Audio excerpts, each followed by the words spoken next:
Assalamualaikum warahmatullahi wabarakatuh. Pada kesempatan kali ini, saya akan memberikan penjelasan terkait dengan materi IPA, Ilmu Pengetahuan Alam Biologi.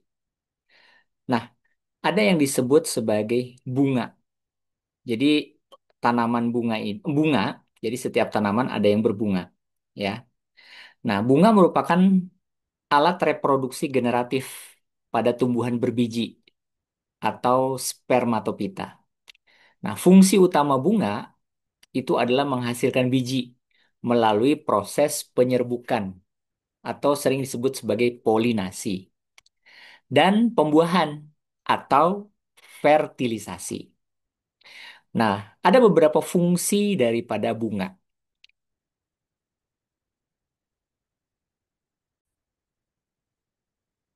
Nah, bunga fungsinya yang pertama itu adalah sebagai alat untuk perkembangbiakan generatif. Jadi, bunga itu ada yang mengandung organ jantan. Nah, jantan di dalam bunga itu yang disebut sebagai benang sari. Sementara ada juga yang betina. Nah, betina itu yang disebut sebagai putik. Nah, prosesnya itu melalui penyerbukan dan pembuahan. Jadi bunga membentuk biji dan buah untuk menjadi generasi baru yang berikutnya. Kemudian yang kedua, bunga adalah sebagai alat untuk menarik penyerbuk. Ya, jadi bunga itu kan biasanya warnanya mencolok, menarik. Kemudian ada sebagian yang aromanya harum. Dan nektar ini berfungsi untuk menarik serangga. Karena serangga atau burung atau kelelawar. Sehingga mereka lah yang akan membantu proses penyerbukan. Ya, sehingga bunga dapat berkembang biak di mana saja. Kemudian yang ketiga, itu sebagai pelindung organ reproduksi pada tumbuhan. Jadi di dalam bunga itu ada yang namanya kelopak dan mahkota yang melindungi bagian dalam bunga dari panas, hujan, maupun dari hewan-hewan yang pemangsa gitu. Dan terakhir itu adalah sebagai alat adaptasi dan evolusi ya.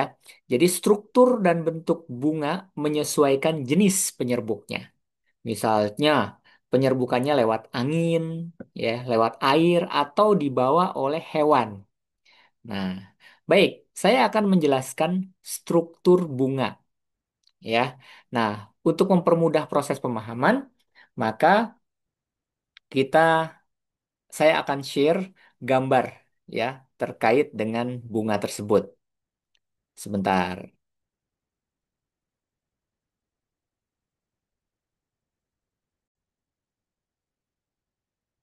Ya, ini ada gambar struktur dan fungsi bunga secara lengkap, ya. Oke, mudah-mudahan jelas bisa terlihat.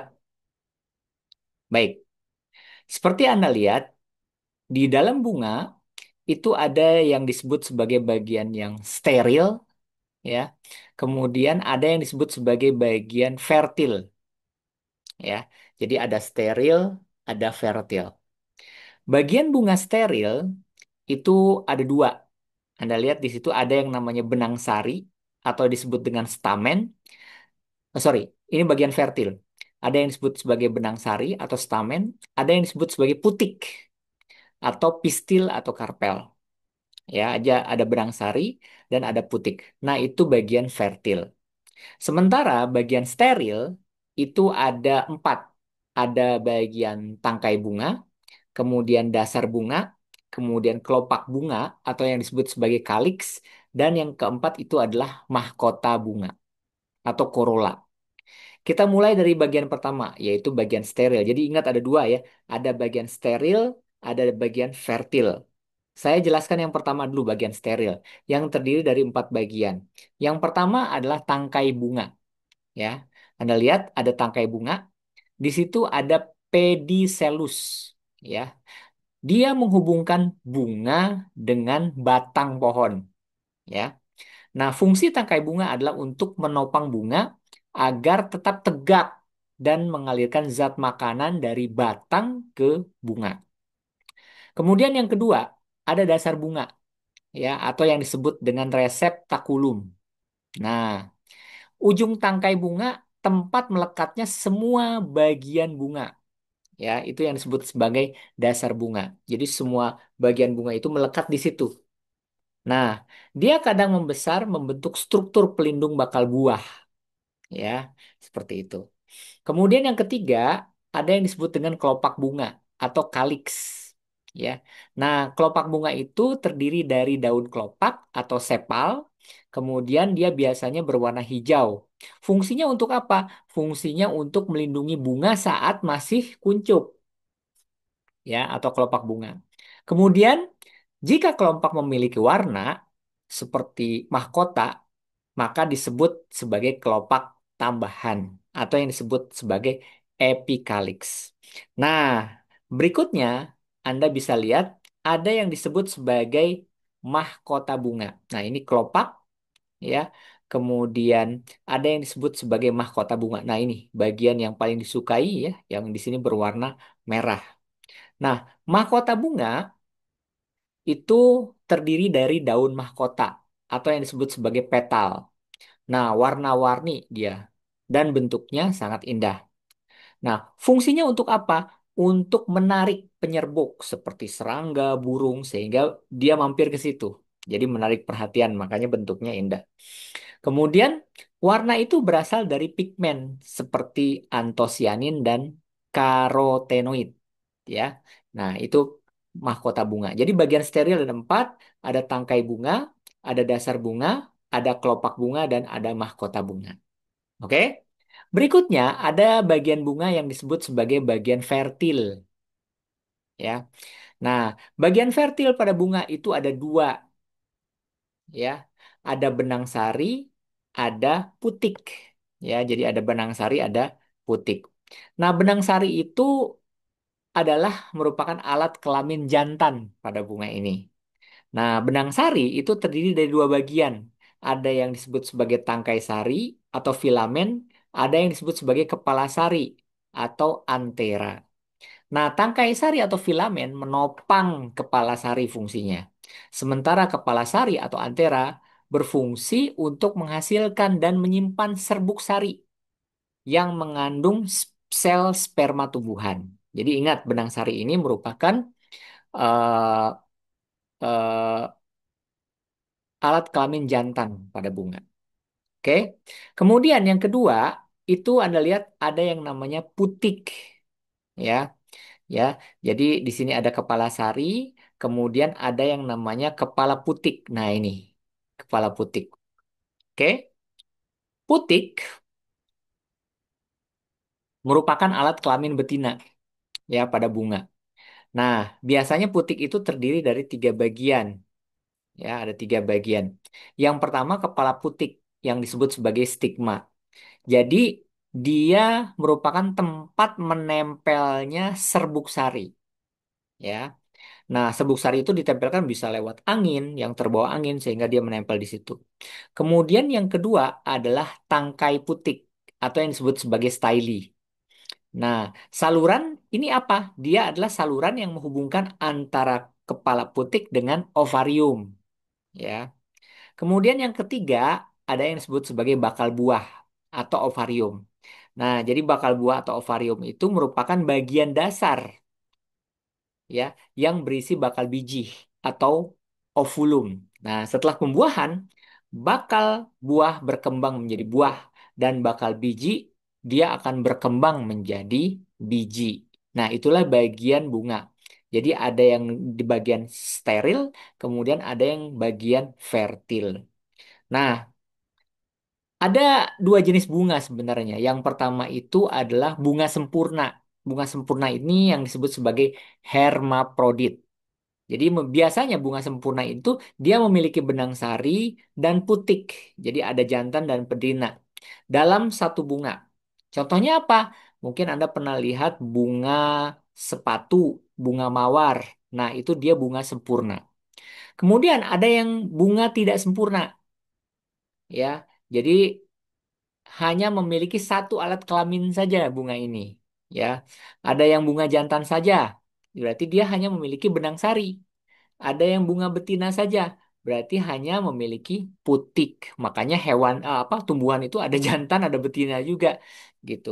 Berarti dia tidak sempurna. Nah, contohnya apa? Contohnya adalah jagung, kelapa. Jadi, secara keseluruhan, bunga itu adalah struktur kompleks pada tumbuhan yang di mana dia berfungsi untuk menghasilkan keturunan melalui penyerbukan dan pembuahan. Nah, jadi kombinasi bagian steril dan fertil memungkinkan bunga tidak hanya berperan dalam reproduksi, ya, jadi memperbanyak, tetapi juga dalam menarik penyerbuk dan melindungi organ reproduktifnya. Oke? Nah, inilah kali ini terkait dengan pembahasan tentang bunga. Nah, tadi saya menjelaskan bahwa ada yang disebut sebagai putik, ya. Nah, ini adalah gambaran detil. Di sini adalah kepala putik, kemudian ada tungkai putik, kemudian ada bakal biji, di sini ada sel telur. Jadi pada saat serbuk bunga benang sarinya itu diterbangkan oleh angin, dia akan masuk ke kepala putik di sini. Atau mungkin lewat burung atau lewat serangga. Nah, benang sarinya akan dibantu untuk masuk ke kepala putik, kemudian masuk ke tangkai putik, ya, kemudian bisa masuk ke sini dan jadilah bakal biji, ya. Nah, di sini ada yang disebut dengan sel telur pada bunga. Nah, ini berarti putik, ya, atau betinanya, ya. Nah, kalau jantannya ini yang disebut sebagai serbuk sari. Makanya di sini ada serbuk sarinya, kemudian ada kantong serbuk sari, kemudian ada kepala sari, dan ada tangkai sari. Nah, ini jantan, ya. Sementara yang ini itu adalah betina. Nah, biasanya itu bunga berkembang menjadi buah, ya, menjadi buah. Oke. Nah, ternyata bunga itu nanti akan berkembang menjadi buah. Jadi ada dua tuh. Dia bisa berkembang menjadi biji dan bisa juga membentuk buah. Nah, bagaimana proses pembentukan biji? Nah, setelah terjadi proses pembuahan, di mana proses pembuahan tadi itu terjadi di bunga betina, yaitu di putik, ya, di putik. Nah, eh, proses berlanjut, maka ada yang namanya zigot, di mana berkembang menjadi embrio atau calon tumbuhan baru. Ini saya jelaskan yang pertama dulu, biji, ya. Jadi biji setelah proses penyerbukan, maka dia akan masuk ke putik, ya. Jadi benang sari itu akan masuk ke putik, kemudian di sana berkembang menjadi zigot atau berkembang menjadi embrio. Kemudian dinding bakal biji menebal dan membentuk kulit biji atau yang disebut sebagai testa. Nah, kandungan endosperma itu akan menjadi cadangan makanan bagi embrio. Hasilnya adalah biji atau seed. Ini kalau ditanam ini akan menjadi pohon baru. Nah, itu kalau pembentukan biji. Lalu bagaimana dengan pembentukan buah? Nah, di sini saya akan share ini gambar dari buah. Ya, contohnya itu adalah buah mangga, kemudian ada juga buah kelapa. Nah, di dalam buah itu ada beberapa bagian. A di sini epikarp, B mesokarp, C endokarp, dan paling dalam itu adalah biji. Nah, proses pembentukan buah yang pertama ada yang namanya ovarium atau bakal buah. Nah, dia akan berkembang menjadi fruit atau buah. Kemudian dinding ovarium itu akan menebal dan membentuk dinding buah atau perikarp yang melindungi biji di dalamnya. Makanya kalau Anda buka buah mangga, itu ada bagian daging buah itu yang bisa kita makan, kemudian paling dalam itu adalah bentuknya biji. Nah, di dalamnya itu ada yang disebut sebagai perikarp, ya, yang seperti di gambar. Jadi perikarp itu terbagi menjadi tiga lapisan. Yang pertama adalah eksokarp, yaitu kulit luar dari buah. Kemudian mesokarp, yaitu bagian tengah dari buah, biasanya berdaging dan berserat kalau Anda makan mangga. Yang ketiga itu yang disebut sebagai endokarp, yaitu bagian dalam. biasanya keras ya. Contohnya apa? Kalau Anda lihat pohon kelapa itu ada tempurung yang keras ya sebelum daging kelapa tersebut. Nah, itu yang disebut sebagai pembentukan buah. Jadi bunga ini bisa berkembang menjadi biji, bisa berkembang menjadi buah. Nah, perkembangan bunga menjadi buah berlangsung melalui tiga tahap utama. Yang pertama penyerbukan, yang kedua pembuahan, dan yang ketiga pembentukan buah serta biji. Ya, mudah-mudahan yang ini bisa memberikan pemahaman Anda terkait dengan bunga, buah, dan biji.